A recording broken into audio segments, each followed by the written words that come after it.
এই ভিডিওটি আসলে খুব ইন্টারেস্টিং, কারণ আমরা সপরিবারে চলে যাচ্ছি আমাদের গ্রামে পবিত্র ঈদ উল ফিতর উদযাপন করতে।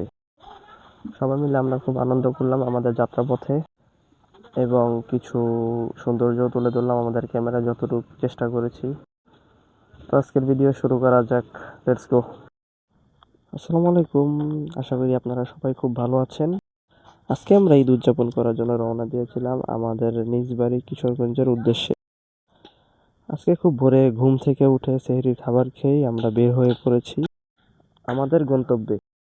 ভোরের সময়টা ছিল একদম সুন্দর আর আরামদায়ক। বাসা থেকে বের হয়ে দেখি রাস্তায় কোনো জ্যাম নেই, তাই আমাদের যাত্রাটা শুরু থেকেই খুব স্বস্তিদায়ক ছিল।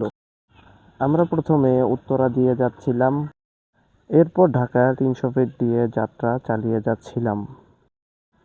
৩০০ ফিট সম্পর্কে আলাদা করে বলার কিছু নেই, তারপরও বিশেষ করে ভোরে যখন আমরা যাচ্ছিলাম তখনের দৃশ্যটা সত্যি অন্যরকম ছিল। রাস্তার দুই পাশে সারি সারি গাছ, খোলামেলা রাস্তা, ভোরের নরম আলোটা পরিবেশটাকে আরো সুন্দর ও আকর্ষণীয় করে তুলছিল। ঢাকার ভোরের আলো আসলেই একটি বিরল অভিজ্ঞতা।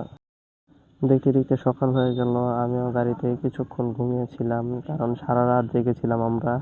ভোরের আলো ফুটতেই দেখলাম আমরা ঢাকা ছেড়ে অলরেডি চলে এসেছি এবং চারপাশে যে একটি গ্রামের দৃশ্য সত্যিই খুব সুন্দর।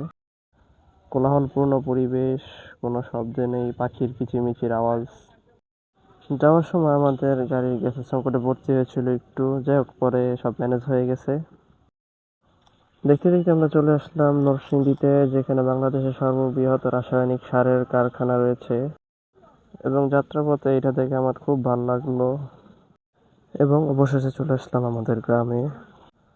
সবাই ভালো থাকবেন, সুস্থ থাকবেন, এই দোয়াই করি। আল্লাহ হাফেজ।